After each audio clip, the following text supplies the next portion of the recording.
We are going to talk about a few cool things today. We're here with Shane from SJN. I think some of you will have already met Shane before. A lot of you already work with Shane. Some of you would have seen a previous interview we did, I don't know, a few months ago now. Yeah, it was a while back. Pre-COVID, actually, I think it was. Yeah. Remember this? Yeah, it was, wasn't it? Yeah, pre-COVID. It's a long time ago. Like how that's a thing now. We've got pre-COVID, post-COVID. It'd be like, you've got times where it's like AD and BC. They'll be like PC, like pre-COVID and post-COVID or something. Yeah. So they both begin with P. Maybe we'll have to revisit that. Yeah. Anyway.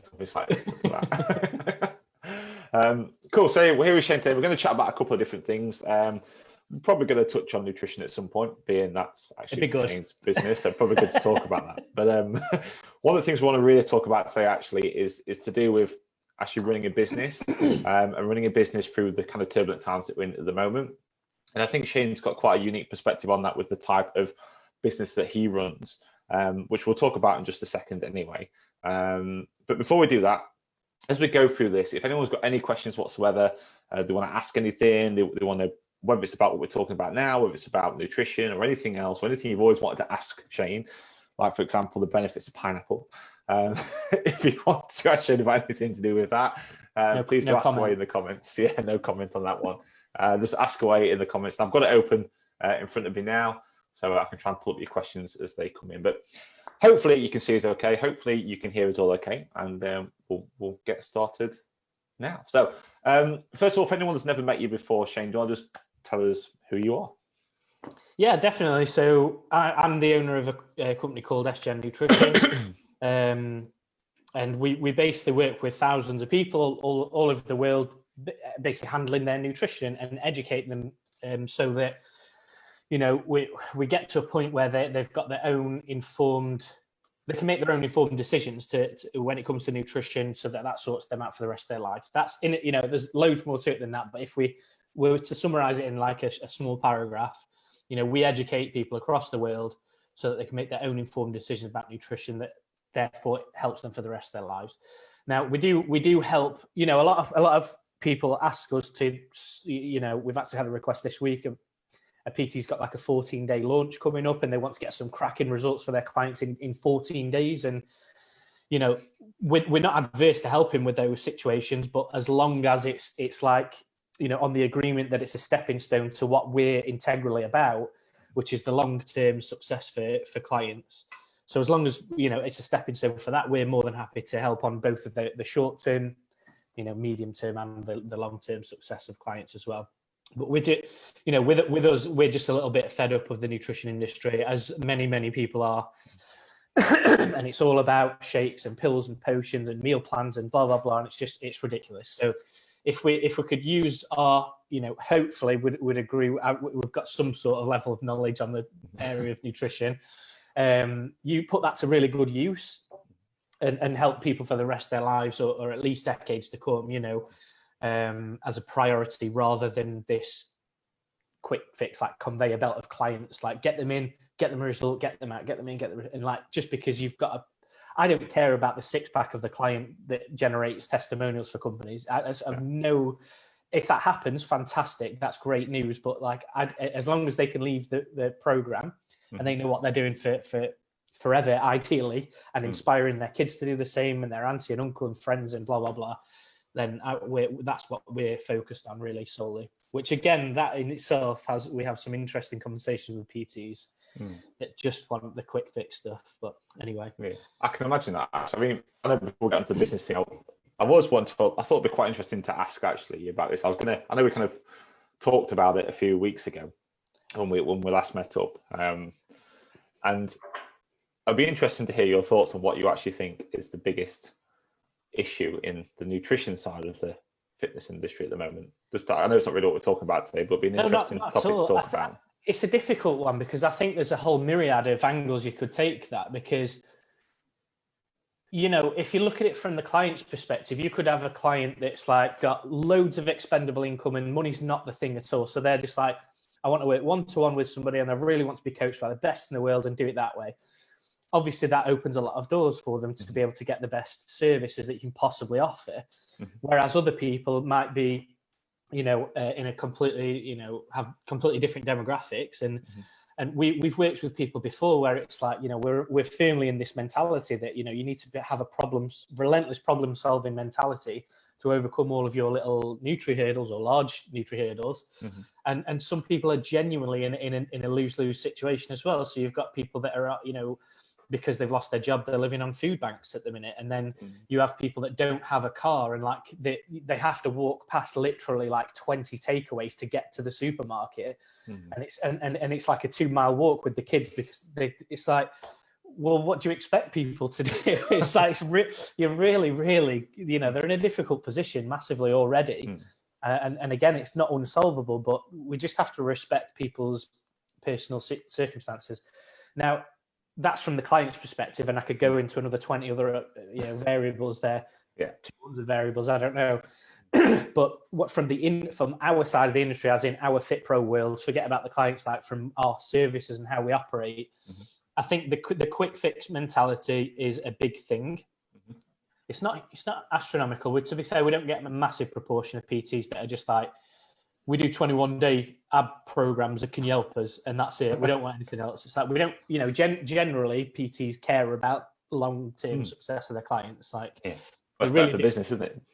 It is, but this is the thing. It's a bit of a common misconception because, you know, we had maybe 3-4 years ago like a massive peak in these like, you know, sell 2K transformation programs, and it's like 6 weeks, you get the best results possible in 6 weeks and you're out, and then we get another 10 people in and then do that, and then you're business wise, that's great, but the problem is there's no integrity whatsoever in that product. And people I'm more than happy with people making mistakes and doing stuff like that. You know, I know people that have sold, you know, herbal shapes and things, shall we say. I'm just treading on eggshells there, trying to say the right thing, but everybody knows who I'm on about. But it's like, and then they've gone, do you know what? I just learned a bit more about nutrition. It's so ridiculous I did that. It's fine. You've made a mistake. You've educated yourself. We move on. So that's fine. We're happy with that too. But we do have a lot of PTs that are, or not a lot, proportionally speaking, that are just out for the money. That's it. It's not, you know, so they want to enlist our services, charge their clients an extra 100 quid a month each, and then they go, oh, it didn't work, mate. That's it. It's like, it doesn't work like that. Like if you get a new coffee machine or something for your gym, you don't just go, oh, everyone's paying an extra 20 quid a month now, by the way. You've got really, it's like, or £2 a month. It doesn't matter. It's like part of it's an essential part of their experience, nutrition. You know, they don't pay extra for that. That's you know, nutrition's essential to get right as part of this journey they're going on. So you know, we have a little bit of that every now and again, but on the whole, we do get like really good intentions with PTs as they join us. But you know, I think in general, the quick fix mentality is definitely one of the key components, I think, anyway.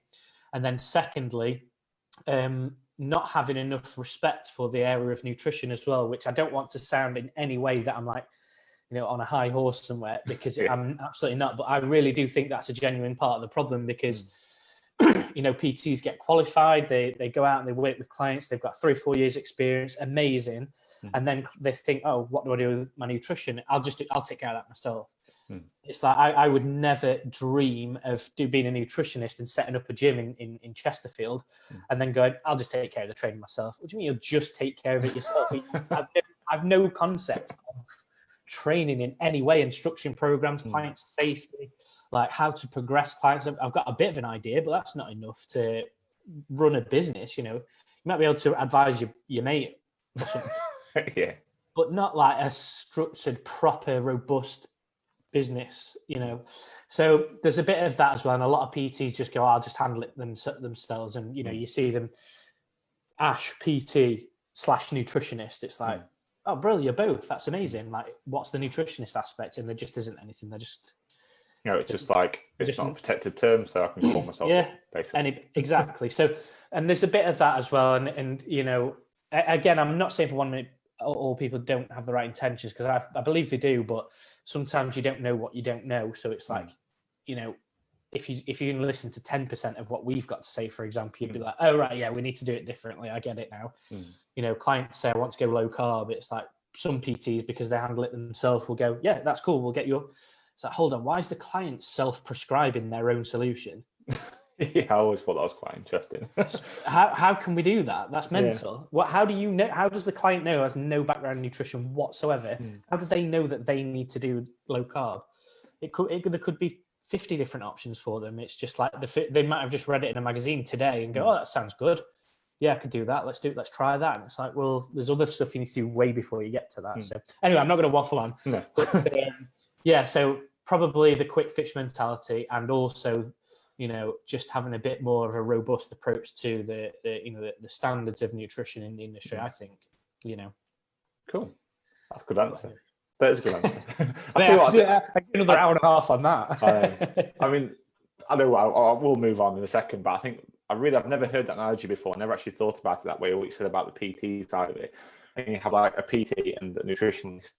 And most PTs will go, okay, I'm going to go and deliver X nutrition and almost prescribe something. Like they'll prescribe low carb, or because that's in essence what they're doing. This is a low carb diet. They literally create meal plans as well, some of them, which really that shouldn't happen. Like that. Yeah. Some stuff's none of my business, but that's like, no, you literally can't be doing that. Well, you can't do it. You're supposed to do it. Like and I think that's quite interesting. I think the way you put it there about, which I've never heard before, which makes perfect sense when you say it that way, is that if you were just a nutritionist, you went through uni, whatever, came out the other side, and you went to go and set up a gym. Like, imagine what the personal training industry would say if you went out there and you just started saying, I've done a little bit of training. Yeah. Boom, here you go. And I mean, I suppose that's just lifting weights. I'll sort it myself. It's fine. It's not. It's like there's a whole myriad of topics and 3 sets of 10, isn't it? That's all it is. Pretty much, mate. Yeah, a couple of sit-ups and press-ups in the morning. Yeah, that's what you got to do. Yeah, I thought it was a really good analogy, actually. That's really, really cool. I'm going to remember that when someone ever asked me about it. I remember that was a good analogy. You start getting all the veins start pulsing in your head. And you're like, oh, have a chat with Shane. Yeah, just chat with Shane. Cool. Anyway, we'll actually get on to what we're talking about. No worries. But yeah, I always thought it'd be a cool question to ask and just to share everyone on there. Definitely, yeah, it's a really good one. So with your business, obviously you're working with lots of trainers now. And one thing I love about it is how, say, with our done for you stuff, we tend to call them our clients. But with you, you call them your partnerships, which I think is a really beautiful way of actually describing how you work with your partnerships, I should say, like the people you work with.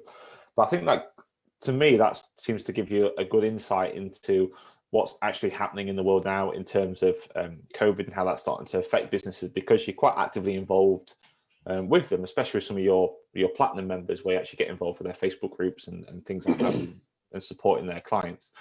So what have you seen over these past, whatever it's been now, like 200 odd days with since this whole thing's kind of kicked off? Like what have you seen are the biggest changes and impacts that this COVID has had with your partnerships and people you work with? Yeah, so with again, we work with a whole variety of different businesses. So, some people have they're just super unfortunate, and there's not really, it depends on your mentality, but I think there's always something you can do. But really seriously, there's people that have literally just got into the industry and then COVID happened. So I genuinely feel sorry for those guys, because if I opened a restaurant local to me and nobody knows who we are, nobody knows where we are, how to get to us, or even if there's like parking near the restaurant or any little things like that, like they don't know anything, and then COVID happens 3 weeks later, that's incredibly difficult to battle.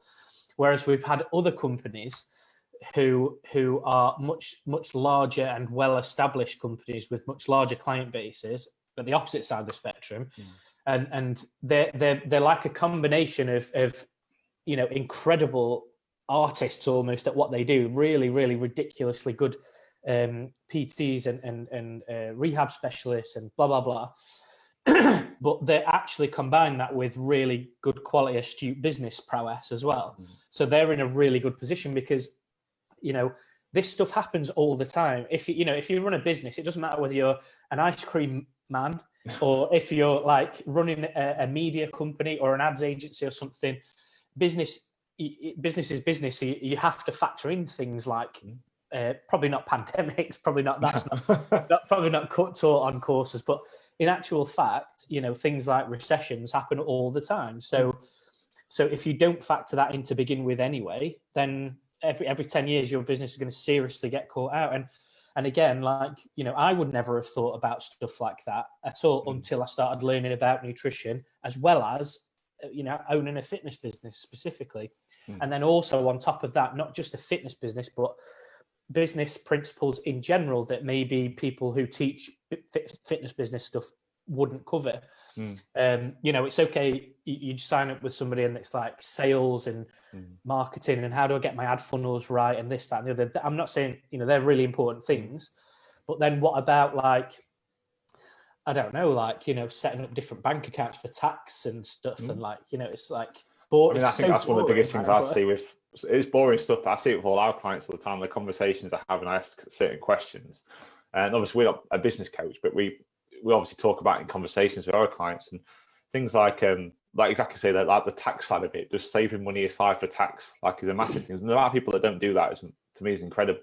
And the problem with that is the effect on cash flow, and the amount of times I've actually spoke to people about cash flow and they don't necessarily understand what cash flow is yet, especially young trainers and young people that start into business. And to me, that's like one of the most fundamental aspects of business, like understanding cash flow and how that works and managing that cash flow. And I think that's something that is, maybe, but for me anyway, I think is missing quite a bit in our industry.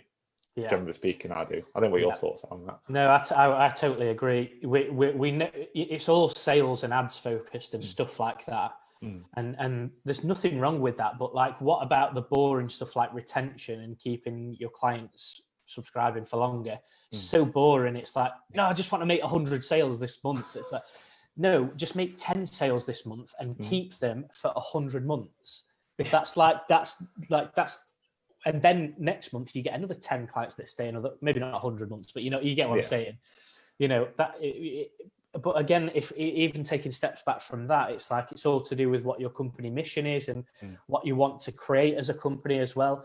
Like, it's like, seriously, like, I had a conversation with my parents like not long ago, and you know, my dad was saying, like, you know, what my dad's got a very, you know, traditional outlook on life, shall we say. So it's like, you know, what's happening with the business and stuff, and I was describing to him some of the investments that we've made and things. And my dad's essentially a sole trader, and he's happy with everything what he's doing right now within reason. You know, he does everything himself, and he makes a really good living. Whereas what I'm wanting to do is maybe not have the level of expendable income, shall we say, as my dad has right now, but I'm reinvesting that in my team, and we've got like 6 people now, moving into 7 people on the team shortly. And they've all got jobs that I can't do in 40 hours in a week, and so I'm totally different. I'm thinking that way, and you know, have that conversation with somebody else that's a bit more traditional, or wants to be a sole trader, or wants to be the best PT in Chesterfield, where I'm from, let's say. That there's nothing wrong with that. That's amazing. And then you can like switch off the lights and go home to your kids and happy days. That's fantastic. Whereas, you know, what I want to do is have like a global impact, which sounds absolutely ridiculous at this stage, but that's absolutely what we're doing. And there's steps that we're, you know, COVID's probably put a little bit of a spanner in the works, shall we say. But at the same time, you know, we've used that as an opportunity to focus on other things. So, you know, if again, to have your like vision and your mission as a company, in, you know, if you're going to be the best trainer in the local area, fantastic. You might not even need to be a limited company. You might not even meet the VAT threshold. So it matters, that stuff, because if you do meet the VAT threshold and you're going to be on 20 grand a month or something, or whatever it is, you know, straight away, maybe up to 20% of that is going to be vatable. So that needs to be put into your pricing. So when you go and do these sales courses and stuff, and you make £1,000 this week, and you're like, Jesus, we've had some really good sales. No, you haven't made £1,000. You've made 800, and that's just your VAT. And then also you've got your company tax as well, or corporation tax, or whatever, however you're set up. And so there's another X percentage, let's say 7, 8, 9, 10% gone. So we just take 30% off. And then what are you an employee of your company, or are you a sole trader? Because I'm an employee of my company technically, so I pay myself a salary that needs tax in. So there's 20% of that goes out, and then also we've got staff, and then also we've got software, and then we've got, so that stuff needs put in place first, and then you reverse engineer everything from there. And then but none of that is really, it's all about sales, and that's it. It's like it's like you're putting more water into a bucket that's got loads of holes in it. It's like, more water isn't going to solve it. No, it's fine for a while, but eventually you're going to run out of steam and run out of water. You need to find ways to plug that. It could actually be literally worsening the problem the more water you put in. So like if you're like, it looks as though on paper you're making loads of money, but what you don't realize is, you've got 300, 400 quid of tax to pay, let's say, that year or whatever from each £1,000 sale. But what you're doing is spending £900 of that and keeping 100 quid aside. You're creating this debt of £300 every single time you make a grand. So you get to the end of the year and you're like, what? Where's this £4 grand? What's this? And it's your fault. It's your fault. It's your business. Every last bit of responsibility sits on your shoulders. That's life. I think that's the way everyone should look at things. Like if I think it's much better to learn that you're responsible for everything that happens to you. Everything. I think even if you feel like you don't have control over it, you're still responsible for what happens from that. Whatever happens, especially in business, and that can be just you. But then that responsibility could be about your mortgage. It can be about your wife, your kids, your family. Like everything comes down to it, and you have to. I think you start looking at things that way. I think it does change the way you look at the numbers. It changes the way that how you appreciate how to run your business, more than just focusing on like, let's just get all these sales in. Let's just focus on this. Like understanding the boring stuff is, as much as boring, it's probably one of the most important things. It literally is what business is. It's all numbers and figures and like profits and margins and stuff like that. And that literally they tell you a lot, don't they? They do tell you a lot about your business, Like if looking at numbers, I know there's probably some boring stuff here, but you mentioned they're interesting about recessions and not even thinking about recessions. Yeah, there's actually patterns in recessions. Like you can almost predict it within a year or two when there's going to be a dip, which would be technically around now, I think.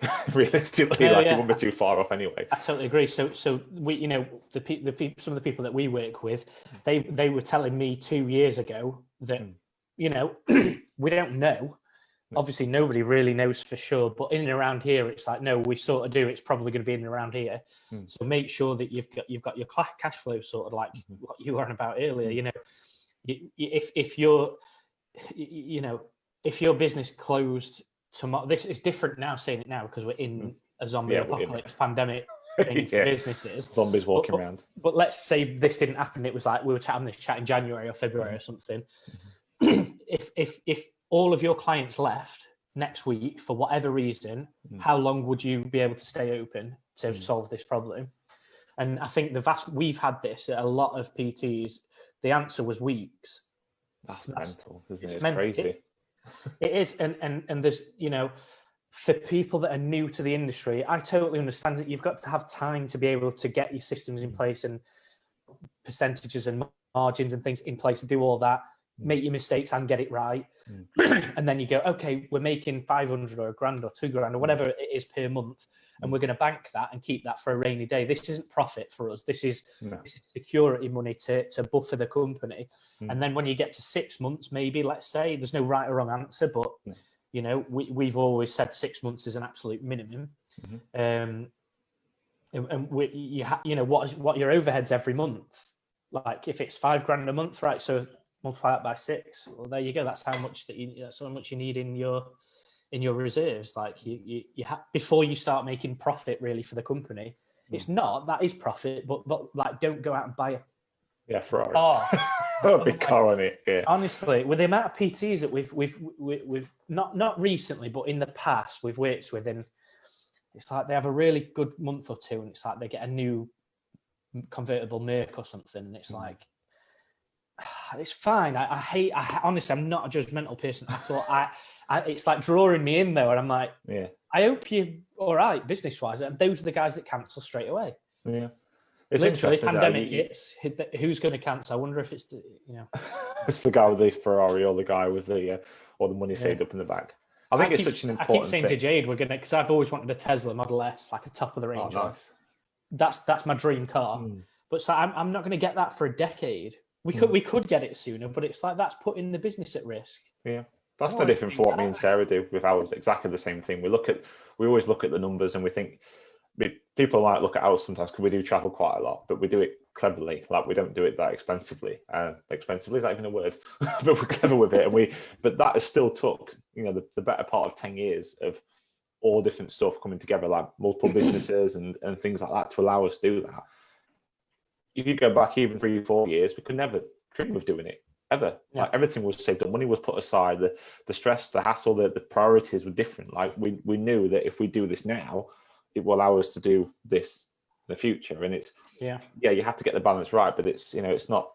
I think that's why some people see these overnight successes, and I think that's where sometimes when people, what appears to be an overnight success, can maybe think, oh, I can go do that now because I'm making but 10K a month in business, if you want to grow anyway, outside being maybe a sole trader or something like that, especially if you've got big overheads like studios, even in the online world, like if you're going to have advertising, for example, to grow, it's expensive. It's another misconception. 10K goes like that. It really does. It's not. It's like, just because you've got a facility, you might be spending $1,000 a month on rent or something. Think, oh my God, if I get rid of that, there's $1,000 I can just put on online. It's like, well, no, if you go online, I'm targeting people that are in Scotland now, or in Canada, or in Dubai or something. They don't know anything about us. They've never met us before in their whole lives, ever. So now we've got to spend a lot more to market to those guys, to number one, find them. And then number two, like when they come into our world, we don't sign them up as a partnership in a week. You can do that if you've got a gym. I'm using Chesterfield here because that's where I live, but there's 10,000 people walk past every day.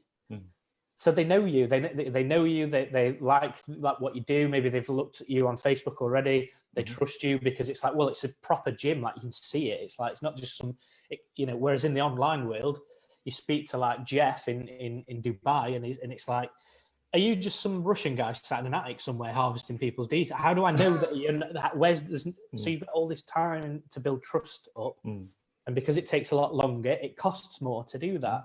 So then now all you've done is move like maybe 900 quid of that rent across to other things. It's like, there's no way out of it. You've just got to do the right thing. You've got to be proficient in business, and that's it. Like, that's the only way of doing it.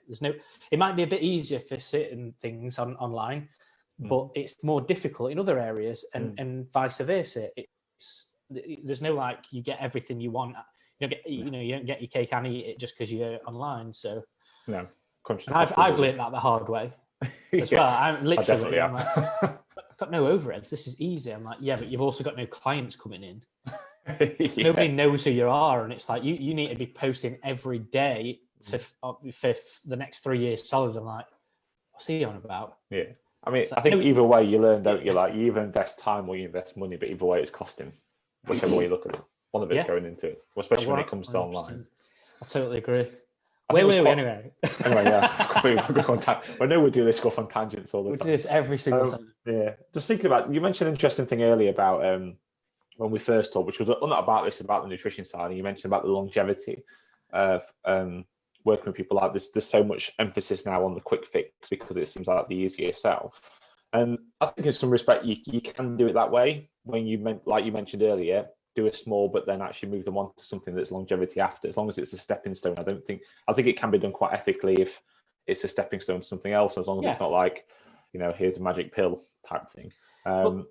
We've just got to think, what's the most effective thing for that client, and that's it's like ridiculous to even say it, but every person is an individual. Like, they are like, whereas some people market it that way and they're not treated like an individual in any way, shape or form. So there's a fine balance to be had, though, having said that, because, especially with nutritionists in general, I don't think I've ever spoke about this topic actually, but with other nutritionists, because obviously there's not really anybody doing what we do. So there's no one to have a chat about, or, there's no topic to cover on that.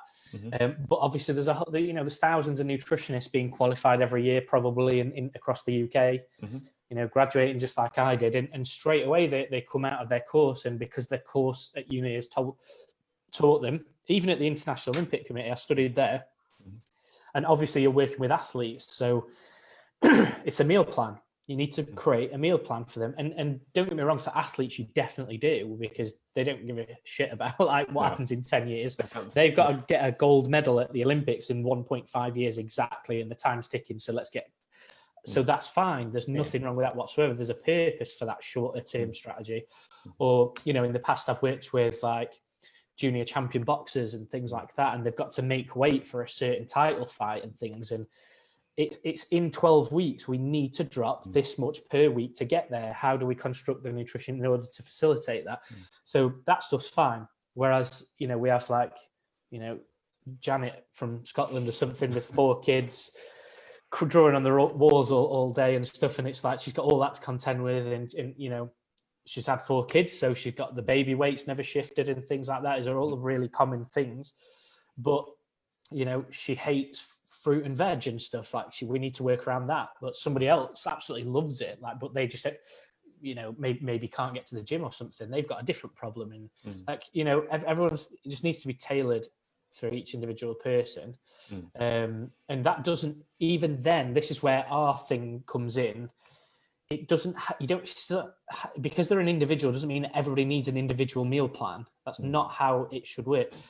We can still educate people to make their own decisions based on their unique situation. And that's what we do. So it's still tailored and personalized, but we educate them on how to do that themselves. You know, so, you know, if you're training 5 times a week at the gym, fantastic. If you're training 2 or 3 times at the week at the gym, and they're not very intense sessions, you're just staying fit and active and just chipping away at it more than going at it, happy days. Well, here's how the different nutrition approaches apply to those 2 scenarios and how to implement it yourself. So yeah, that's how we do it basically. You know, I mean, I guess that works better as well from the business point of view. Like you mentioned earlier, it's easier. Well, it makes more sense to sell to 10 clients and have them stay with you for 100 months than what it is to have 10 clients every week coming in. I think it makes sense if you have that approach, because it does keep people with longevity. I think even now, during the kind of times that we're in, if you could just sell to, say, 10, 20 clients and then maintain that monthly over the coming months, and then focus the next month selling to another 10, the next month selling to another 10, it wouldn't take long for your monthly income to increase. And if you look at nurturing those current clients, I think it becomes a lot easier, because I've always found that first of all, it's a lot cheaper to maintain a client than what it is to get a client. A lot cheaper, both in time and money. But also as well, if you do have any offers, even from a pure sales point of view, it's much easier to sell to an existing client than what it is to sell to somebody new as well. So if you do have opportunities to upsell, you're going to have that better from a nice base of people. And I think your approach from a nutrition point of view anyway is only really going to help that situation. It's going to help them stay with them long term, help them get results and get changes. And it should technically save money, because you're not having to focus on bringing in lots and lots of new clients every single week in order to try and make that money. I think it's definitely a good approach. But then the other thing is there on that note, you know, going back to what we were saying earlier on about understanding the numbers and the business side of things. So, you know, you get people that do simple, you know, pretty simple maths. Like if you've got, you know, let's say 100 clients and, you know, they're paying £100 a month. Fantastic, right? So if your churn rate, so people that are leaving the company and cancelling their subscription, you know, for whatever reason, let's say it's at 10%. So obviously 10 of your clients are leaving every month. So you need to factor that into your sales targets now, because if you want to grow, you need to be selling more than 10 people every month. If you sell 10 people, you stay in the exact same position because you're in a subscription business. Whereas if you do some fantastic things and you've got 1,000 clients, but actually your churn rate stays the same, you've got 100 people leaving every month now. So selling the same amount is not you can't sell the same amount. You have to do it proportionally in line with your churn rates. Otherwise, so this is the thing. It's like, just get 10 new clients a month. Do that for 12 months. You get 120 new clients. Like, what, is nobody leaving at all for any reason? Redundancies, pandemics, like illnesses, you know, financial issues. They could have just got fantastic results and they go, I'm done. Like, you've done an incredible job. I'm set up for life. They leave because of that. As you say, nobody's going to leave, right? So what's your new sales projection based on 10% churn every month? 10% of 10 clients is 1 client. 10% of 20 clients the month after it is 2 clients. So I've got £300 a month gone from those 2 months. Replace that and then get the growth you want. You know, So that, you know, that on a basic level, that needs to be understood too. So yes, it does help. It comes down to the I think again everyone thinks it's boring, but it comes down to the numbers. It really does, doesn't it? Like if you know your numbers, it makes things a lot easier. So would you think, say for anyone that, say, you mentioned earlier how some people have just started out and, you know, this COVID hit us all and had like such a big impact on people. What would be the best advice you could give them right now? Let's say if they're still running their business, but they're just basically like, I don't know, chasing sales, or they're kind of chasing the tail a little bit. What would be your first thing you'd ask someone to do or recommend for them to do now? So it's, you know, it depends on, again, a myriad of things, but I think one of the biggest lessons that I've learned from people that I work with, and also from not just that, but working with, mentors there, like people who have taught me, not just that, but also looking at what's happening in the groups and different companies that we work with, is having, you know, something short term happens. So let's say like 15% of your client base just leaves because the pandemic hits or something. The first thing every PT does is like switch off my ads, get rid of this, get rid of that, get rid of that. I'm not saying don't streamline and reassess your finances. There's nothing wrong with that. You know, we should be doing that anyway. It's a business. Like, but the fact of the matter is, you know, if you've got a long-term goal, so ours is, you know, specifically to at some point say that we're impacting 1 million people, which is again ridiculous, but I want goals to be met over 20, 30, 40, 50 years.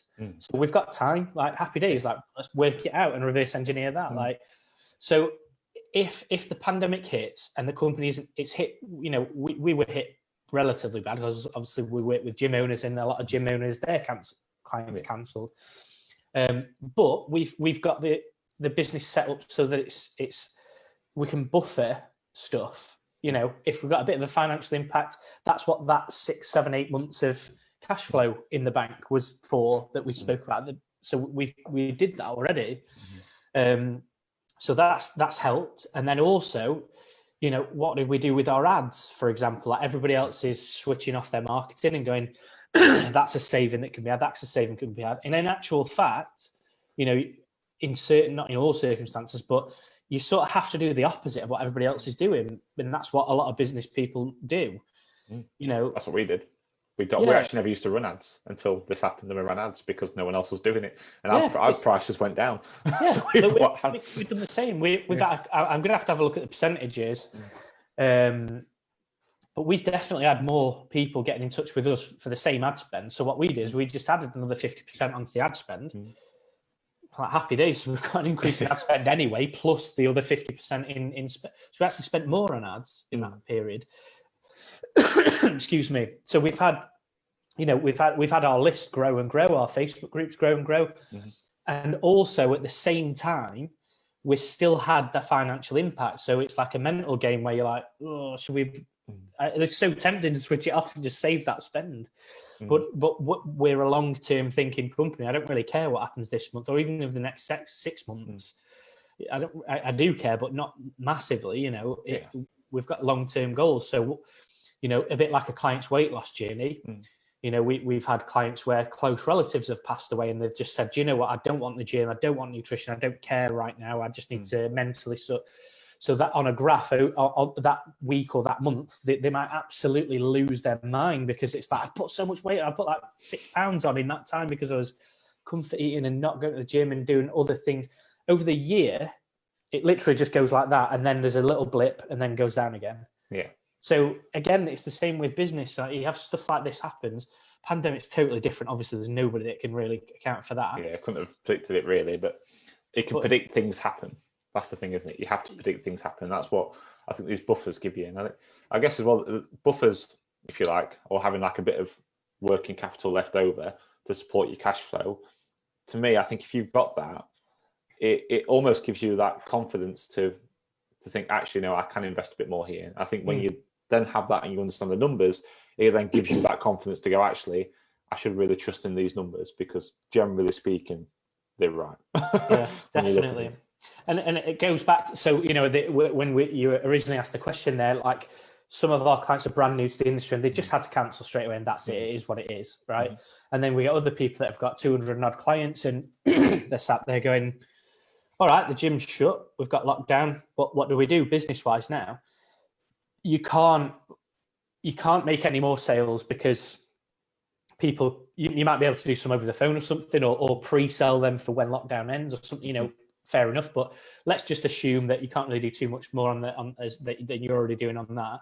So then straight away, those businesses were like getting in touch with us, and probably a bit like what you've had as well, where it's like, well, we can't work on growing the business, so we've got to work on making the business itself more robust and adding more value to what we already do. So that's what we did.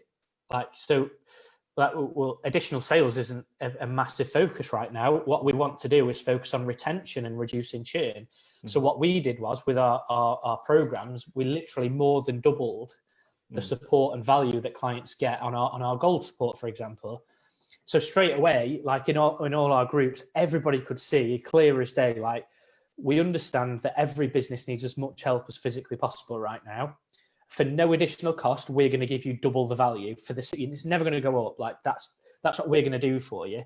And what we've actually done is maintained that and kept it the same. So because of the pandemic, you know, we've actually got ridiculously good. Well, hopefully we had good services anyway. But what I'm saying is, like, a really shitty period of time has been turned into a positive. And you know, we would have done this anyway, but we might have done it in 6-7 months' time. Whereas because pandemic hit, it was like, oh, let's do that right now.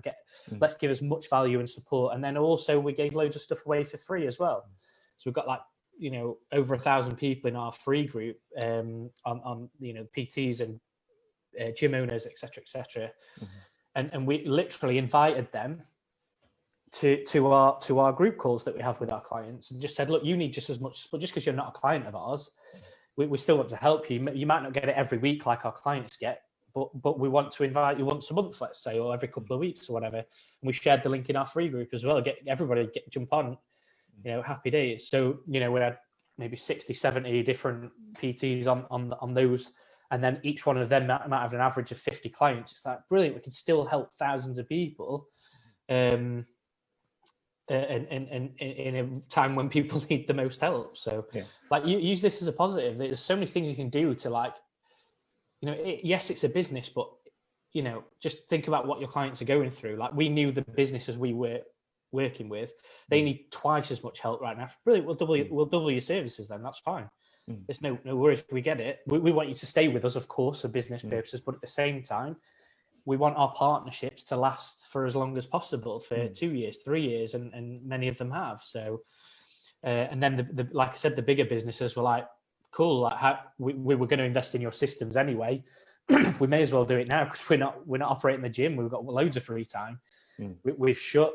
You know, we've tried to retain our members by moving online a little bit and giving them one-to-one calls each week and stuff, and loads of additional stuff that they maybe wouldn't have got, but they're happy because the additional value means that they can do it online at the minute. Let's get your systems in place now as well, which takes a little bit of time, and get them all branded up for them and blah blah blah. It's like, so you've got people that are investing more in this time.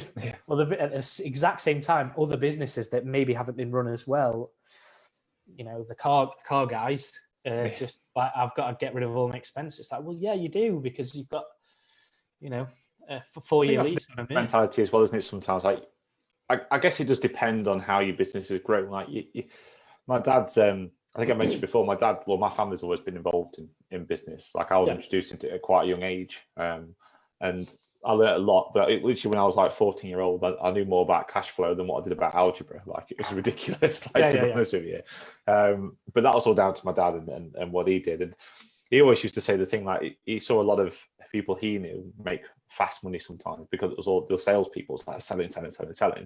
But when it came to, when, you know, kind of shit hit the fan, if you like, for whatever the reasons were, there's loads of reasons why, like we've mentioned already, where things can go wrong. That the first thing they do, instead of actually thinking, I'm going to sell my car, I'm going to do this, they start pulling back things from their business side of it, not necessarily from the personal side of it. And I think you have to look at it sometimes, like, when you run a business is you as well. Like, and you have to, understand that sometimes you do have to look at all places and all parts of your life where you can make those cutbacks and thinking what's going to help benefit you long term in the future. And fine, if you're all about short term gain, that's what it is. You've took the risk, you're going to spend it all, and that's fine. That happens. Like literally, you can. Some businesses run like that. It's fine. They have multiple businesses, and it happens. It's cool. But if realistically you went to that business because you want to be around in 50 years' time, or you want to pass that business on to your children, then that's when you have to start looking at, okay, this is not just what I do now. It's like, okay, where can I pull back elsewhere? And if I have to put more capital into it, if I have to put more money into it, if I have to put more time into it, I need to do that now, because that's going to make sure the success of my business further down the line. And just like you said earlier with that graph, it's that dip. You see those little bits all the time. And as long as the general trend, from a business point of view, anyway, not weight loss, from a business point of view, is it's going like this and up, as long as that's what's happening, generally speaking, it's happy days. Definitely. And so that's a really interesting point as well. Like what, you know, and so let's say one of the business people that we're on about, you know, one of the PTs that own a PT company, one of their goals is to retire at 40, let's say. Like what's going to happen for you to retire at 40? Like that's a fantastic goal, amazing, but you've got this many years and blah, blah, blah. And the company needs to go from here to that stage, go to that crappy VAT stage and factoring that in, and then going through et cetera, et cetera. So what has to happen for you to retire? What actually has to happen? Are you just saving money from what the company has made throughout that time, and then you shut the company? That's fine. Operate that way and do your maths that way and your projections and targets. However, it might actually be a really good thing to get the company to run autonomously, so that when you do retire, you can sell it for 5 million in one go as well on top of that. So you've made all the profit, and because you've set the business up in a way that doesn't require you personally to run it. Anyone can run it, just a business person, an operations manager can run it, as long as they understand what operations need to happen. You can pay an operations manager to run it. Like that's what investors look for. So I'll give you an example. So when I used to work for a company called Image Sound, and it used to be like putting music in stores and stuff. It was a really cool job to have. Whilst I was paid, like I paid for all my work with the International Olympic Committee, which was thousands. So that was annoying. And then also for my masters as well. So I paid for that too out of my, so that's why I worked there basically whilst I was doing my studies. Now, one of the shareholders of Image Sound, so at the time, Image Sound turned over about 5.5 million, I think. I think they're more like, I've not looked, but they're maybe like 12, 13 million now or something. So they've had massive, massive growth. Since I've left, would you believe it? I don't know what that says about anything. But one of the main shareholders was a gentleman called Derek Mapp. And Derek Mapp was his like claim to fame. Number one, he at one point he was sheriff of Derbyshire.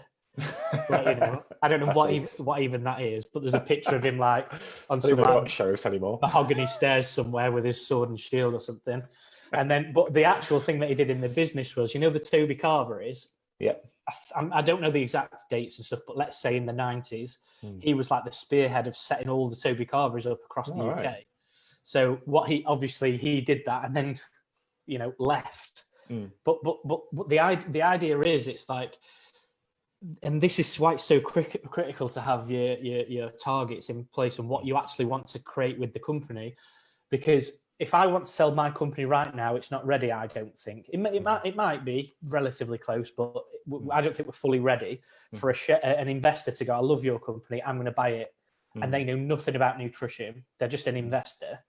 So unless all the operations are in place, all the systems in place, and all the day-to-day tasks and everybody's job spec and job roles are written down and quantified, and KPIs and key performance indicators and stuff, all that's not all of that is in place for us. That's why I say that. But at some point we'll be able to go, you know, your company could be turning over £1 million a year, and then somebody goes, oh, right, so somebody might give you 2 or 3 million for it. Then just, you know, it depends. Like, well, no, that's not the case, because you need to be running it. So it's with nothing. Nobody can buy something off you. It needs you to run it, unless they buy it off you and give you a salary to run it. Well, then, you're not retiring then, are you? So that was your goal. So because all the basically doing that. I had a conversation with somebody once. We want to sell another business, and we're chatting about it, and I was asking to say, well, in that case, like, you want X amount of money for this business. I was like, well, realistically, because you don't have these systems in place, like I don't know what you're actually doing, the processes you're going through, what your team actually does. All I'm essence is doing is buying your order book. That's literally it. I'm buying your current client base in your order book. Because other than that's literally what it is, because I'm taking that and I'm going to have to then do my own stuff to service them. Yeah. I'm not buying anything else.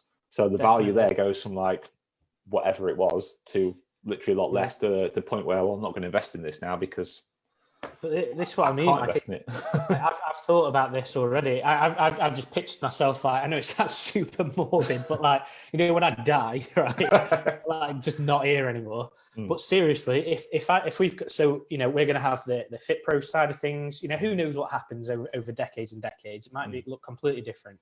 But my plan is to have the Fit Pros stuff up to here, and we also have the corporate wellness side of things that we're imminently moving into. So we have that. We actually worked in primary schools to begin with before we did any Fit Pro stuff or client nutrition work. So we educated hundreds and hundreds of primary school kids in the Chesterfield area. And we stopped doing that because they pay their invoices whenever they want. You know, you might not get paid for 3 or 4 months, but I just left my job at the time, and my mortgage needs paying that month. So I was like, right, shit, we need to do a different business model here. And that's why I started working with clients of Fit Pros. But anyway, eventually that'll be a whole wing in itself. That would be like a company within our like corporate system or whatever you want to call it. So we'll be helping primary schools, secondary schools, universities, corporate wellness, Fit Pros, maybe one-to-one clients. We'll do athlete stuff. Like, it'd just be stupid not to do that. Like we're all of my teams qualified to International Olympic Committee standard or master's degree, or hopefully I'll have done my PhD by then in 100 years' time. And, you know, so we're all ridiculously qualified people. We could do loads of stuff. We could work in clinical perspectives, work with local government maybe. And there's loads of stuff that we're going to do. But as I say, when I'm not here anymore, can you, like I look at I've got an 11-week-old boy and a 2-year-old right now. At some point, they're going to be 40, 50 years old, whatever, I don't know, whatever, inheriting what I've built. Are they going to inherit something, and it's literally going to make their minds blow, and they're just like, I don't know how Dad did any of this, and it's a stress for them. And actually, it's although there's money there, like, which is fantastic, but it's a hindrance because they don't know that it would take them like 200 hours a week to be able to run it, and they've got no. So you know, how can I get it set up so that the benefits are there, but there's no stress there for when I hand it down to my kids? So the company's got to be self-running. So we could sell the company to some investors, and it runs itself. And part of the sell-on clause would be that 10% of all profits go to my family first. Anything else after that goes to whoever shareholders and investors. I've literally thought about this. Like, whereas. You know, and again, as I said, I hate being judgmental, but it's so difficult when we get you know, we've literally had people, I mentioned to you when we were in Rose and we met up. It's like, oh, we've just bought a new car, mate. We've got few other bits going off. So I'm going to have to, like, what? I thought you were trying to help your clients' lives forever. Okay, fair enough, mate. But yeah, that's not representative of all Fit Pros, of course, but a small proportion. But God almighty, like, I'm thinking that way, and they're like, just get a new car, actually. Fair dues. Everyone's different. I think some of it comes down to the industry in general. I don't think this is particularly anyone's fault either. I think I just don't think there's much support on the business side out there. Business side, like, you have what are called business mentors, but like you said, most mentorship programs are either about sales or business side out. That kind of thing. Generally speaking, there's not many. I don't know for sure, but I've not been in every single program. It's been a long time since I've been in any kind of Fit Pro mentor program, to be honest with you. So, right, I'll ask AJ, because I've got an interview with AJ in a couple of weeks' time as well. So I'll ask him this question. I'm doing some work with AJ as well in a couple of weeks' time. So. Oh, cool, awesome. I want to ask the question. Still get on a group call. Oh my God, this is amazing. Anyway, we should have like a massive group chat on Saturday. That'd be kind of cool, actually, just play all together and just chat about it. But like an almighty thing. Yeah, massive round table thing. But yeah, so I might ask him, actually, because he might have an interesting insight into, because I think he's seen a lot of the courses being delivered and see if they cover that kind of thing. But I think some actual business skill set would be good. I mean, courses that exist out there, and there isn't, I suppose any would do, because it's just the fundamentals of business, but nothing's really aimed at actual PTs that I can see. I think the closest thing I know of is probably Dan Salcombe's course on the Institute of Personal Trainers. He's got something on there, I think, which is a bit about business basics, like, kind of tracking stuff and like registry and accountancy, that kind of thing. He's got some basic stuff. That's probably the closest thing that I can think of out there. There's nothing particularly so helping you for it. This is the thing. So I work with just in Devonshire. I've worked with him for literally 2 or 3 years now, and again, he's a perfect fit for me. And obviously, it just depends what you want to do with your business and where you're at right now, and it might not be a perfect fit for everybody, but he's been literally instrumental in everything we do, really.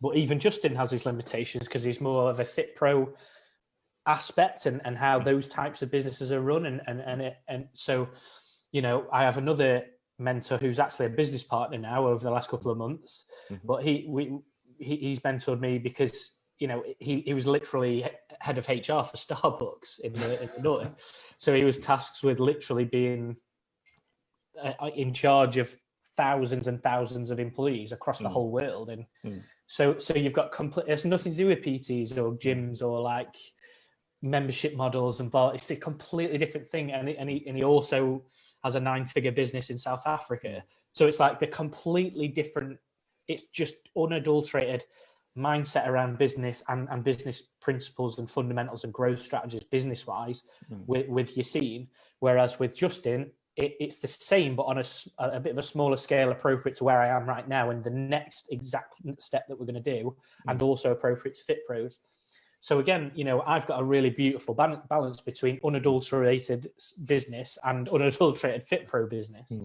So that, I think that's contributed to my success, because I can't tell you when Yassine says, "Oh, you need to do this," like have a hiring strategy in place. Like, that sounds so boring. Oh my God. And it's like, well, don't expect to grow then. All right, sorry. Yeah, go on then. I'll crack on. I'll do that. But anyway. Yeah, completely lost track of all my questions I was going to ask you now about that one. They're going off on these random tangents all the time. Every time. I'm going to have a post-it note on the laptop. Yeah, like this is what I'm going to talk about next. Bring yourself back. Cool. Just while I'm pulling up these other questions that I had. If anyone's got any other questions they want to ask Shane whilst or just anything we've been talking about today, just let us know inside the comments, and we'll try and answer them as we go through. I know someone else actually said that they're looking forward to chat with Aaron this afternoon about them helping your business. So I'm guessing there's some people chatting to your team today. Aaron's doing his job, man. That's all right. Yeah. As long as he's doing his job. That's how you check in on your staff, make sure you're doing your job while you're busy chatting. We didn't have anybody on the PTD Ninja presentation today saying that you're chatting with them. What's happening? Yeah. Yeah, what's going on? Who was that, by the way? Sophie Hurst. Oh, amazing. Happy days. Nice. Hello, Sophie. Hey. Apparently does a good job now. I'll give Aaron a high five now. Yeah, definitely. So we actually talked quite a lot about the different things you're doing inside business now, that kind of thought process on business. And we talked a little bit there about the stuff that established businesses are doing about giving more value back in and taking advantage of this time in the situation.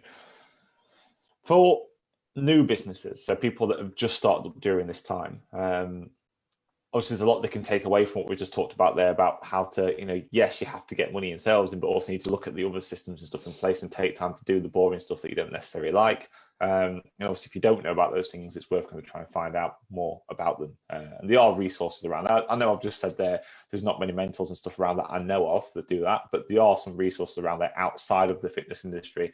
For example, in the UK, there's I don't think it's called Business Link anymore, but it used to be called Business Link. I can't remember what it's called these days. Chambers of Commerce. Sure.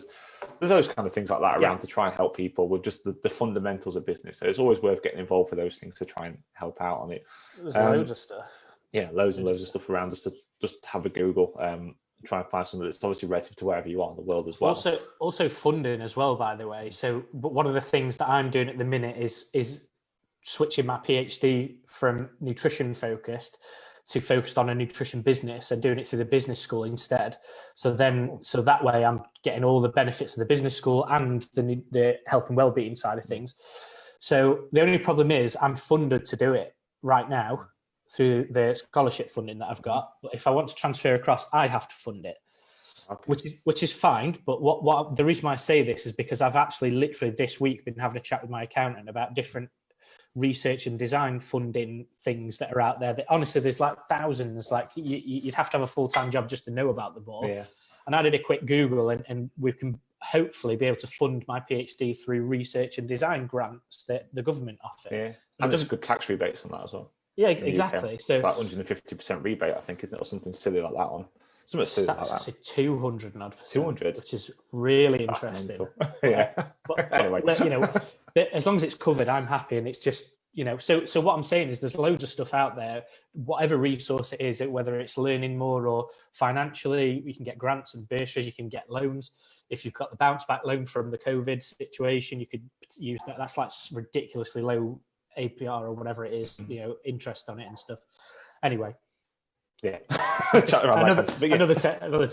Another tangent on that one. But yeah, there's loads of stuff to go and help out there. I think I was about to ask you, like, for new, my dog's going crazy. I don't know if you can hear him barking. It's all right. We've actually got 2 dogs in here as well. But anyway, we'll hopefully they're quiet. Hopefully on that one. Don't worry, we can only just hear them. It's not. That's all right. So yeah, I was just thinking about for new people starting up, like if they're in a situation now where they're not quite sure what to do, and especially at the moment where I know, like for example, in Toronto and Canada, they've closed down their gyms. In the UK, it's changed slightly over the past few days because now in our top tier lockdowns, we're technically allowed to have gyms open now. But that also depends on local authorities. So there's always risks of, you know, it's always in the back of your mind that there is a risk within a few days your gym could be shut down at any point over the next few months. So it's obviously something that's going to be worrying people. There's obviously things like people going into isolation if they get the text through and all that kind of stuff. So like, what advice would you give them? So these people have just started out there, maybe they haven't got their capital in place at the moment. Maybe all they're doing, I can imagine what's happening because I went through this before when I was a bit younger. Like, I can't think of anything to do. I don't want to look at the boring stuff. I need to make money. I need to bring it in. The panicking, trying to pull money in. Like, what would be your advice for people in that situation at the moment? So again, that's a really tricky position to be in, especially in an environment like this.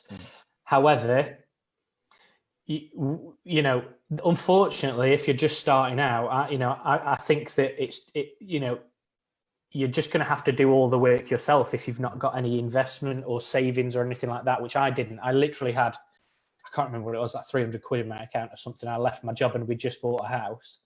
So it was like, oh shit, we really need to get cracking here. And going on the cash flow that we were on about earlier, I had to borrow a few £100 every month off of Jade for 1 week because of where the like I'd get paid from my clients on this week, but the week before my overheads came out in the business. So I was like, I can literally give it back every month, but the week after. It's like, I just don't have 300 quid in the account to clear it by the time I get paid from clients. We did that for ages, like the stuff. But anyway, it was all worked out and we sorted it out. But anyway, so the biggest thing for me is like, you know, unfortunately, you're doing everything. You're not going to make sales unless you get your sales head on. You're not going to market well and broadcast your message and services unless you're, get your marketing cap on. And then you're not going to actually be able to do your tax returns and financial planning for the month and for the quarter and for the year unless you know a bit about accountancy and you don't just bloody spend it all like everybody does. Like, I've made £1,000 this month.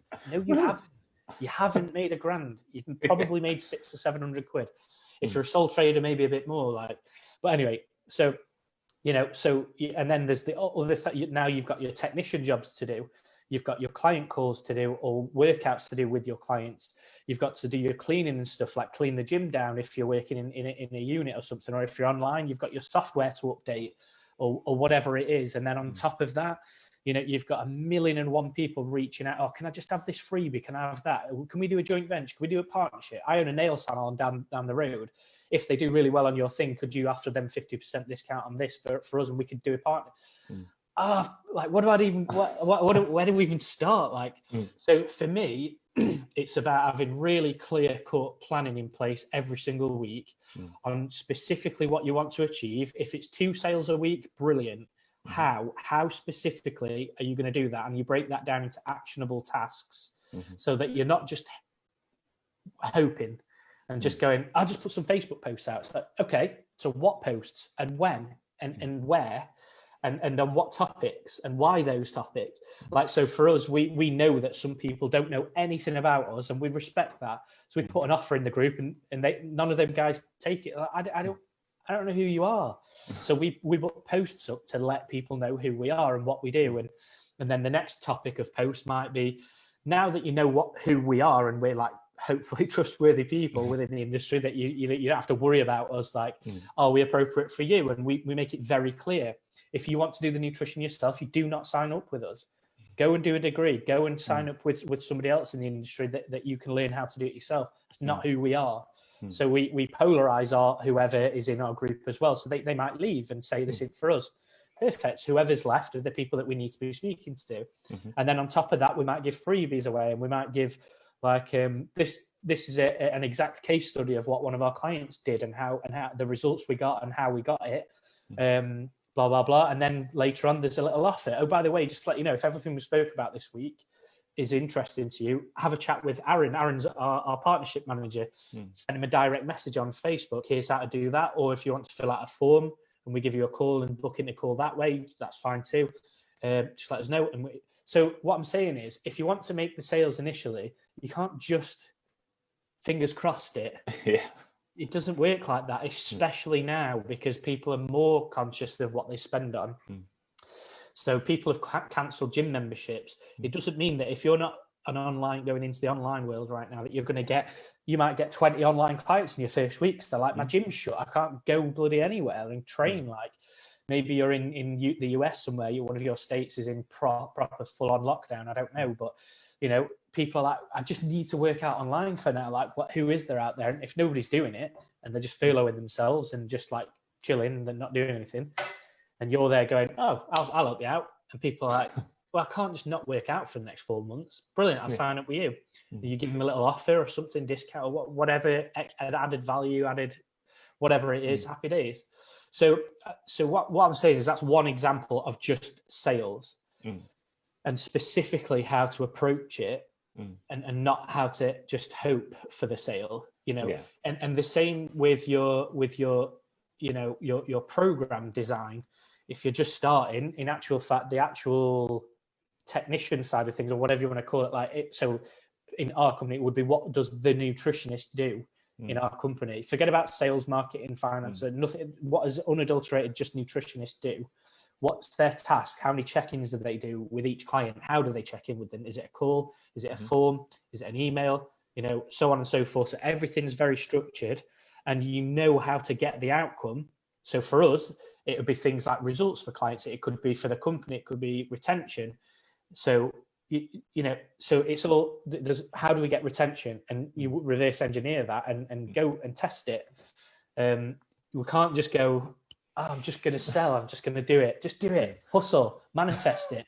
It's all about the manifesting it all. I'm all up for visualization and stuff like that. I'm not discrediting that, but please don't just visualize stuff.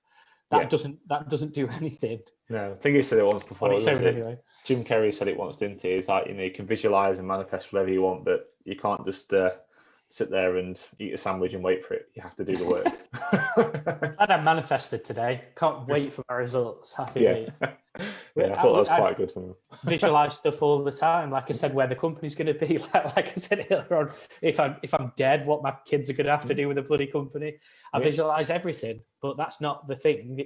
That's part of it. Yeah, it's almost like I think when you visualize stuff and you kind of ask for things or manifest or whatever you want to call it, I think what it allows you to do, it opens you up to the things you need to do and the opportunities that are around you. I think then you can kind of decide whether you want to take them and take action on those things. I think that's what that kind of does. That's what I've always found anyway.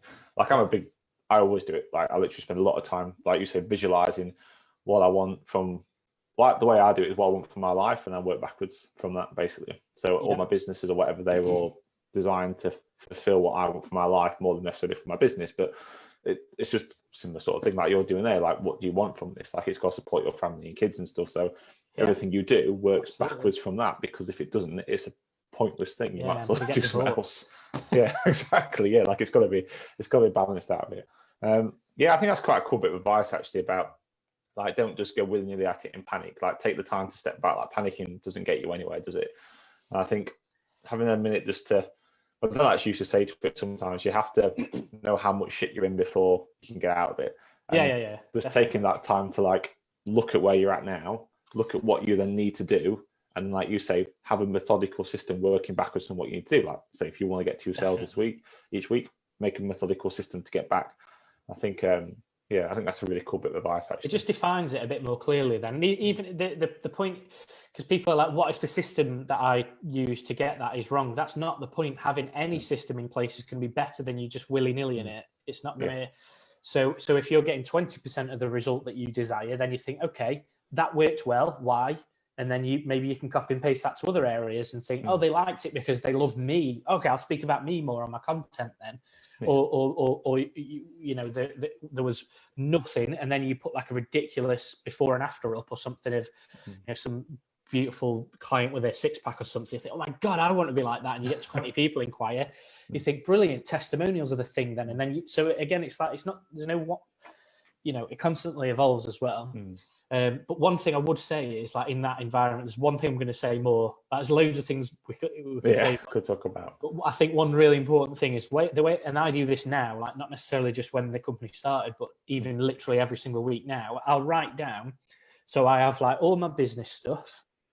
So there's 2 different businesses that I'm involved with. One's very, very in its infancy, and one's at SJN Nutrition and everything we do. So I list all the business tasks for that, all the startup tasks for the second business, all of the tasks for my PhD, that's fun, and then all on the tasks for what I need to do with my family. You know, both of our cars are in for a service this week. You know, that stuff goes in the calendar somewhere. You know, that it's not going to be 6 o'clock in the morning when I want it to. So it's like away from work time. It's like, well, when's that going to happen?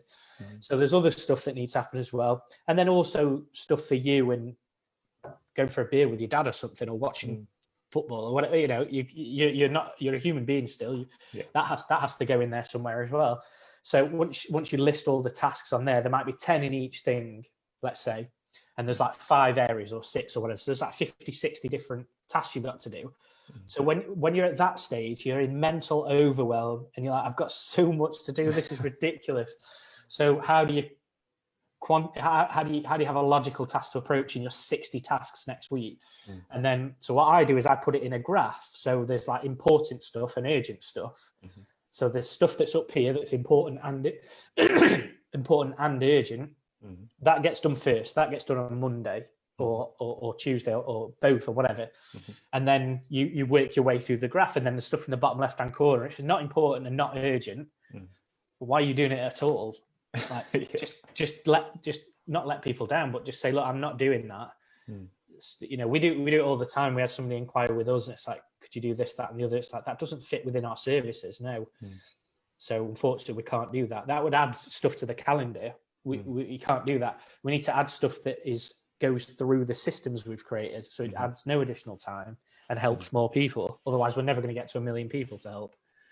So that's a cool system, actually. I quite like that way of doing it. I might have to try it. I have a slightly different way, but I like it. It's really cool. I'm a complete nerd about stuff like that. I have a similar thing. I use like a board and have like blocks. I move across, so I move it from block to block depending what I want to do. Similar sort of like priorities and urgencies and things. But then you've got your little top right hand box, and you think, okay, there's 5 tasks in there. I thought there was going to be 20 important and urgent tasks, and there isn't. That's only 5. Brill. Monday, you do those 5 things. Where's that go in the calendar? Between 1 and 2, you do this. Between 2 and 3, you do that. That's it. Like, you know, I'm literally doing a PhD, and I have a 11-year-old baby in the house that never sleeps. A 2-year-old that's not slept for 2 years properly. We travel about, we go on holidays. We met you in Rhodes, you know, and we've got 2 one company really, but 1.2 companies. So, you know, we've got a lot on, but with that system, if we just haphazardly go, oh, we'll just do what needs to be done as and when, and as it comes in, nothing ever gets done. You've got to have a system for that as well. You can't be reactive to everything, can you? Because reactive is not really conducive to growth. I don't think anyway. I think you need to be proactive and make sure you move in the right direction. There was a lady in Canada that I was on the phone with end of last week, and they basically asked us to do this like film shoot thing in is it Miami or something? Whatever it was anyway, and you know, I had to say no, like No, because my calendar's full. I can't, I'm not, what do? Let the business down or the startup down or my family down or my PhD? Those are my important things in my life. So that's what's in the calendar. So now you also know what to turn down and when.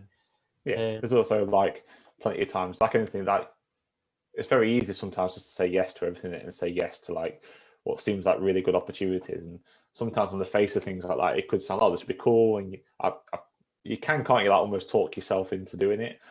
But I think when you have a clear goal, a clear idea of what you want from your business and from your life and what's important to you, it's very easy just to ask that simple question, isn't it? Is like, is this particular task going to help me get to where I need to be?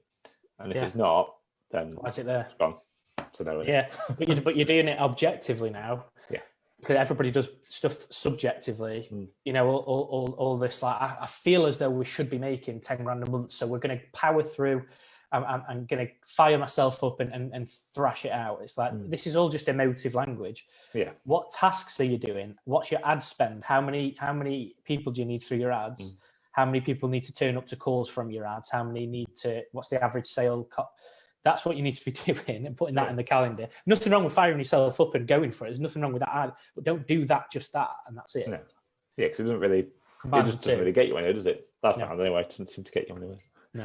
Right. I've been chatting to you like for like an hour and ages now. I'm coming now. I didn't realise I put the time up to 2 o'clock. I was like, it's 10 to 2. I didn't realise what time it was. Keeping everyone going.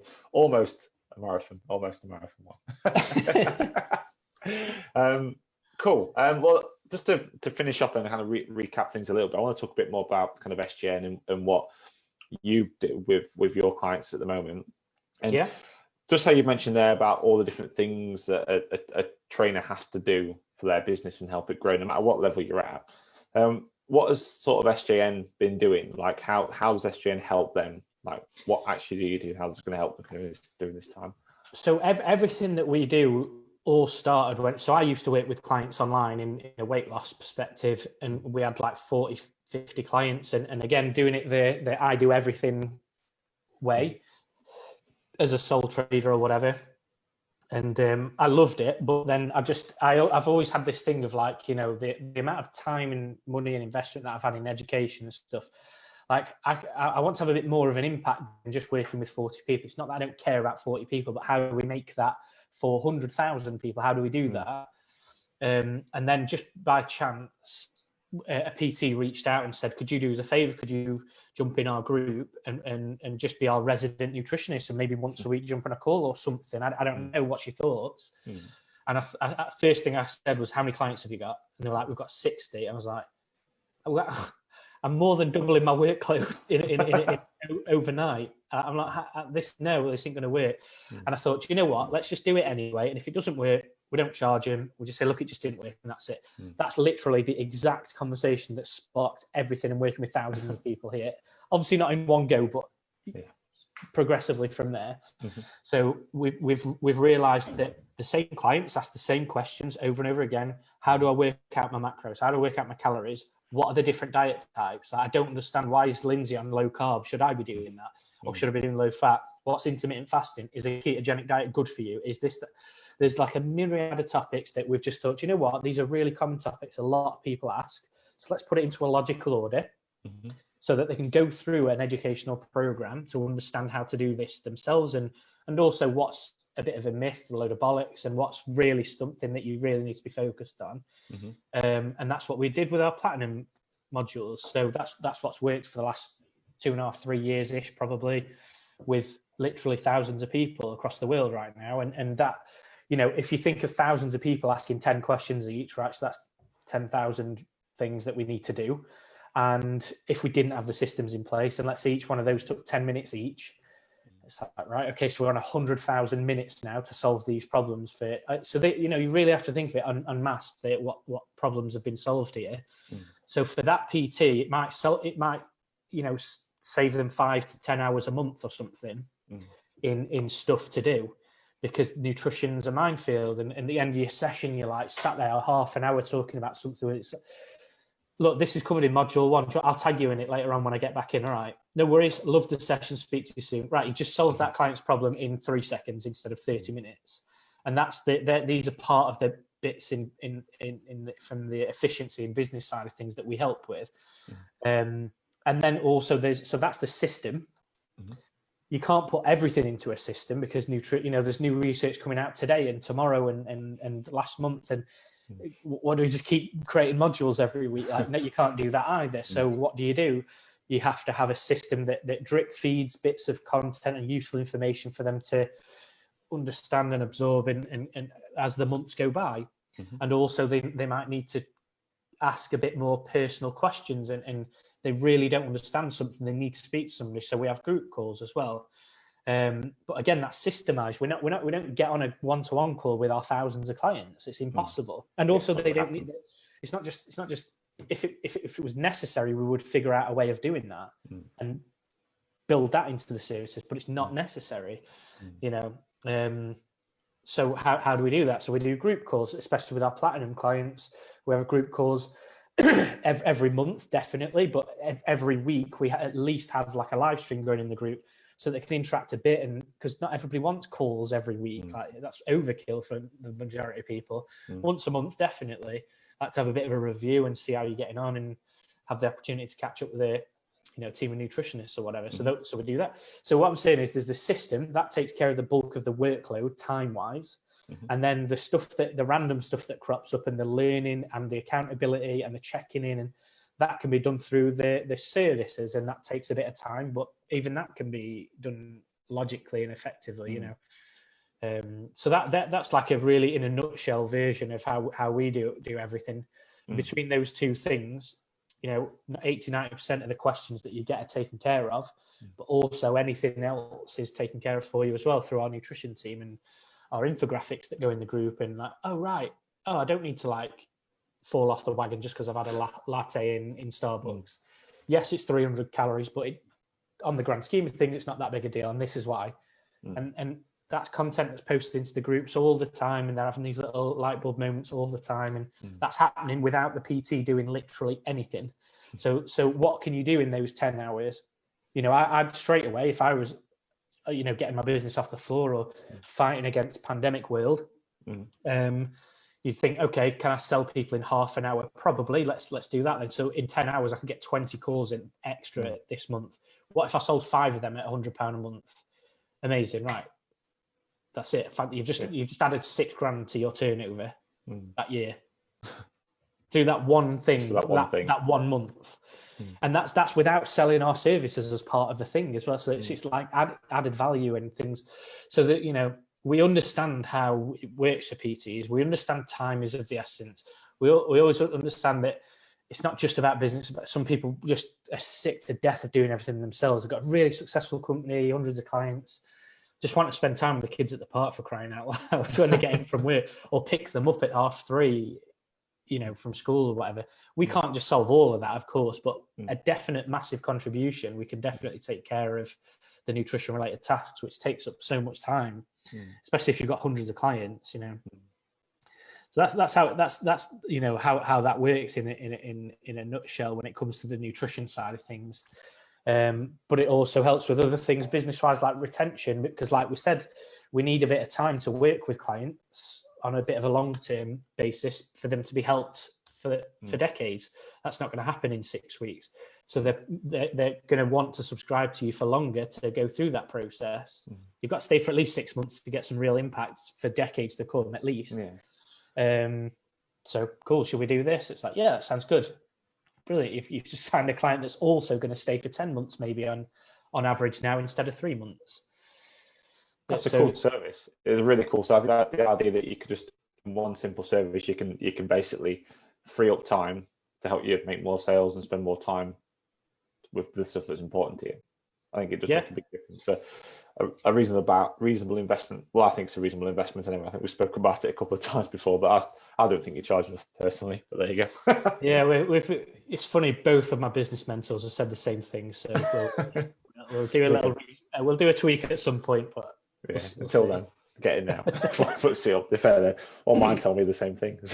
You must be in the industry. I totally agree, 100%. But hey, there you go. So if anyone watching the replay want to get involved, find out more about what you do, what's the best steps for them? What's the next step? So Aaron It's spelled Arron. It's a weird Irish way of spelling it, not double A. So Aaron is on Facebook. It's Aaron SJN. So he's the guy that's to speak to with any other information about our services or products or what we do or how we do it. There's no cost or anything. Just jump on a call with you for half an hour or 2 hours if you need it. Like we don't care. We just want you to know how things work. If you don't want to jump on a call and you're busy, like we understand that too. We've got the free group, which is the Fit Pro Client Nutrition Mastery group. I'm sure we can send the link across or something. Yeah, just pop the link in the comments or in the thing above this. You can join there straight away. And we've literally got an absolute shed loads of just freebies you can swipe for your clients straight away. We get it. You want to see how things work and if it works for you and your team. And so number one, the Facebook or Aaron, sorry. If you're really thinking, this sounds awesome or whatever, then have a chat with Aaron. If you need a bit more time and a bit more information and stuff, we've got all the information in the group as well. And you can literally get benefit from all the stuff in there for weeks, months, years. Like you do what you need to do, basically. Reach out when you're ready from there. Cool. I'll tell you what I'll do, actually. I'm sure Aaron will love this, but I'm going to tag him in below this so people can find him and see him. Make him do some work. Aaron. Yeah, bless him. And what I'll do as well, if it's cool, I'll grab your group URL and I'll pop it in the title to this so people can find it and have a look. Amazing. That sounds good. Definitely. Awesome. Happy days. Well, thank you very much. I thoroughly enjoyed time it, today. Thoroughly enjoyed it. 90 minutes of your time up. I'm just looking. I've actually literally got a call in 3 minutes time. All right. I'll quickly say bye then. So perfect timing. Excellent. Probably timed it out properly. But yeah, I appreciate it. It's been absolutely a really good insight into what's happening at the moment and the sharing your insight on business in general. It's been pretty awesome. I'm sure it's helped a lot of people inside here. If anyone's got any questions about anything, whether it's about the business stuff, whether it's anything we talked about today, nutrition, even working with Shane, just let us know in the comments as well, especially if you're watching the replay. It's always going to be around for you and we'll try and answer them and go through things from there. But again, thank you very much, mate. Absolutely appreciate you coming on today. And I'd say I'll have a chat with you after, but you've got your other call, so I'll leave you to it. And I'll catch up with you later. Later on, I'll send you a voice message or something like that, no doubt. We'll meet up on Rhodes again. Yeah, we'll go back to Rhodes again. Glad to meet up there. We're literally actively looking for somewhere else to go. I hate the UK right now. Yeah, we're not just starts raining outside. Yeah. At least if there was a bit of sunshine, I'd be happier. But anyway, if I find a way to go, I'll let you know. Cool, mate. All right, I'll see you all later. Pleasure. Speak to you soon, guys. All the best. Cheers. Thanks a lot. Bye-bye.